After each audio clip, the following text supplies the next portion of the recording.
Guy? Ah oui, il faut vous tourner vers moi, Alain, parce que j'ai beaucoup de questions. J'ai une montre, il reste moins d'une demi-heure. 30 minutes. Moins d'une demi-heure. J'ai une question sur les traitements des esclaves dans les plantations. Quels étaient réellement les traitements qui leur ont été infligés? Quelle était leur vie dans ces plantations? Est-ce qu'ils se mariaient légalement entre eux? Est-ce qu'ils avaient des enfants? Est-ce qu'ils formaient des familles? Est-ce qu'on pouvait séparer ces familles? Est-ce qu'il y avait des métissages aussi? Quels étaient les rapports avec les Blancs? Y avait-il des rapports sexuels avec les Blancs? Et puis, est-il vrai aussi que petit à petit, il y a eu de véritables élevages d'esclaves parce que la production d'esclaves rapportait de l'argent? Voici un peu quelques-unes des questions qui arrivent ici et qui demandent des réponses. Bon, alors je voudrais dire que pour ceux qui posent les questions, qu'on a probablement, il y a forcément un petit décalage, mais on a déjà en partie, M. Higgins l'a fait tout à l'heure, répondu d'une manière générale sur les conditions de vie et les conditions d'existence, mais on peut probablement ajouter quelque chose. Monsieur Fabre, vous voulez le faire? Madame Condé, oui, si vous voulez. Non, je voulais, oui, c'est pas pour revenir en arrière, mais tout à l'heure, quand M. Caspi a parlé de l'attitude des Noirs au moment de la guerre, je voulais dire que dans les Antilles, parce qu'enfin, il faut quand même qu'on en parle, dans les Antilles, il s'est produit une situation... on est là pour ça. Il s'est produit une situation à peu près analogue. Parce qu'on focalise toujours, quand on parle d'esclavage, on focalise toujours sur les États-Unis. Oui, alors qu'on sait que la France a été une puissance esclavagiste très importante. Donc, quand on s'est trouvé dans les Antilles, c'est-à-dire quand la Convention a aboli l'esclavage... Non seulement les Antilles, mais toute l'Amérique du Sud. Alors, quand la Convention a aboli l'esclavage et qu'on a envoyé Victor Hugues, justement, pour abolir l'esclavage, les esclaves antillais ne se sont pas beaucoup mêlés à cette lutte de Blancs qui venaient de la France et d'aristocrates, comme on les appelait, qui se trouvaient aux Antilles et qui, eux, étaient partisans de l'esclavage. On peut se demander pourquoi. C'est parce que dans le fond, pour eux, tout ça, c'était des querelles de Blancs qui se passaient au-dessus de leur tête. Ils avaient l'impression que ni dans un camp, ni dans un autre, ils n'avaient leur intérêt et leur profit. Par conséquent, ils regardaient les choses un peu en spectateur. Ce qui leur paraissait important pour eux, c'était de prendre les bois, d'échapper complètement à ce monde blanc qui leur avait déjà fait voir de toutes les couleurs. Et finalement, je crois que ça explique aussi beaucoup l'espèce de méfiance qu'ils ont eue pour des armées qui étaient censées les libérer. Alors, si je peux enchaîner sur un petit point d'une question, on s'étonnait tout à l'heure que, par exemple, Kunta Kinte ait eu le pied coupé, et on avait l'air de penser que c'était un élément inhabituel. Or, si on lit le Code noir de 1685, on s'aperçoit que les punitions sont inscrites là-dedans.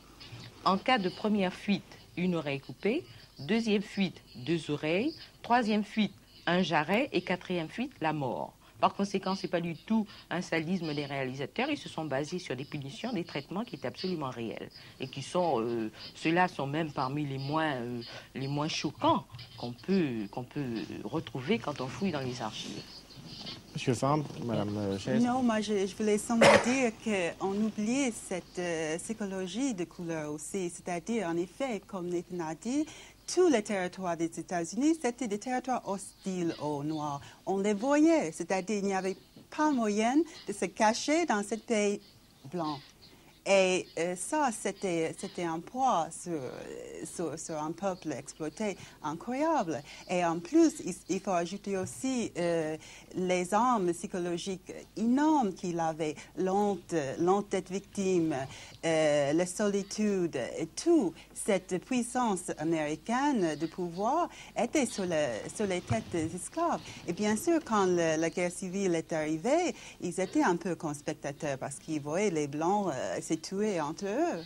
Évidemment, ils savaient très bien, à ce point-là, que ce n'était pas vraiment pour eux. Que s'ils en sortaient très bien, mais c'était pas vraiment leur affaire.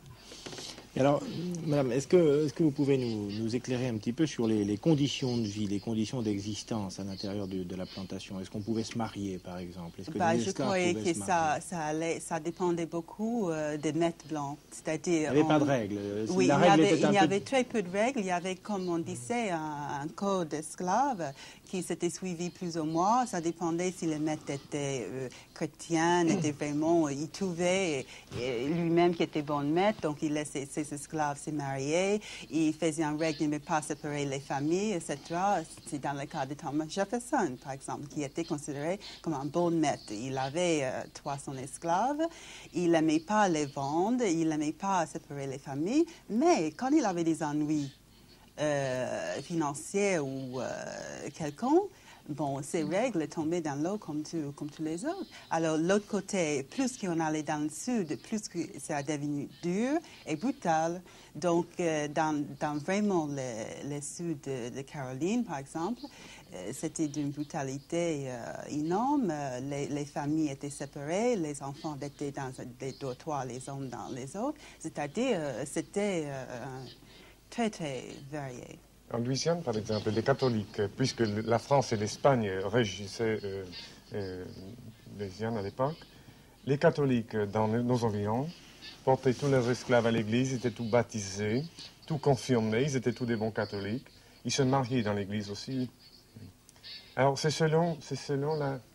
Sur les grandes plantations, d'ailleurs, je crois que c'est important de le dire, sur les grandes plantations, pour donner quand même un peu aux téléspectateurs, je crois, une idée de la vie. Bon, les esclaves travaillaient du lever au coucher du soleil. Ils étaient logés dans un village d'esclaves. Par exemple, une plantation que je connais bien en Louisiane et que M. Fontenot connaît très bien aussi, qui s'appelle Parlange. Il y avait 400 esclaves pour cultiver 10 000 acres, c'est-à-dire un peu plus, je pense, de 5 000 hectares. Il y avait un village d'esclaves avec un hôpital et une église. Il se trouvait que le maître était catholique, c'était donc une église catholique. S'il avait été protestant, il y aurait eu un pasteur. Chaque esclave avait droit à voir autour de sa maison, de sa cabane. Elles étaient d'ailleurs toutes faites sur le même modèle. 2 arpents de terre pour faire ses légumes, et il avait le droit d'avoir un peu de volaille. Mais ça, c'était, je crois, les conditions les meilleures. Et dans ce domaine, je crois que la Louisiane s'est conduit plutôt mieux que certains autres États, notamment la Virginie, où il y avait justement ces grandes plantations qu'on avait pratiquement transformées, enfin je ne sais pas, le mot est affreux, mais pratiquement en haras, car on fabriquait des esclaves. Et il n'était plus tellement question du coton ou du tabac, mais on faisait faire des enfants aux femmes, et on exigeait même quelquefois qu'elles en aient un par an, et on les élevait jusqu'à un certain âge, et on les vendait. C'était devenu vraiment une marchandise. Mais alors quand vous dites que dans une plantation, il y avait 400 esclaves, tout à l'heure, M. Huggins nous disait que la moyenne, c'était 9. Ça, c'est une chose un peu extraordinaire, non? Oui, il y avait beaucoup de petites plantations. Et je crois d'ailleurs qu'il y a aussi une différence qu'on ne fait pas dans le film que nous avons vu et que Alex fait heureusement dans son livre. C'est qu'il faut bien faire la différence entre les esclaves des champs et les esclaves de la maison. Or, on voit dans le film uniquement les esclaves de la maison. Alors, les esclaves de la maison, c'était les domestiques. C'était la cuisinière, c'était le maître d'hôtel, c'était les femmes de chambre, qui quelquefois étaient un peu la petite amie du maître. C'était les nounous qui s'occupaient des enfants, c'était le cocher, etc. Bon, ceux-ci menaient une vie familiale. On acceptait même leurs plaisanteries, on plaisantait avec eux, on les aimait bien, ils étaient bien nourris, ils étaient habillés correctement. Ceux-ci étaient, à mon avis, les plus heureux. Tandis que les esclaves des champs, on leur donnait par saison un chapeau de paille, une veste de coton, un pantalon quelquefois, et puis même pas toujours une paire de chaussures. Et puis ils vivaient comme ils pouvaient. On devait leur donner quand même, je crois, une livre de viande de porc salé ou de bœuf salé par semaine. C'est à peu près tout. Monsieur Caspi. Oui, il faut y ajouter d'ailleurs une 3e catégorie d'esclaves. C'est ceux qui étaient loués à l'extérieur de la plantation et qui exerçaient des métiers qualifiés dont la plus grande partie des bénéfices revenait au maître. Mais enfin, comme une petite partie des bénéfices leur restait, d'ailleurs il y a un héros dans le roman Racine qui fait un métier de ce genre, comme une petite partie leur restait, cela pouvait, à lointaine échéance et dans des circonstances très favorables, constituer un pécule et éventuellement une possibilité d'achat. Mais ça correspond.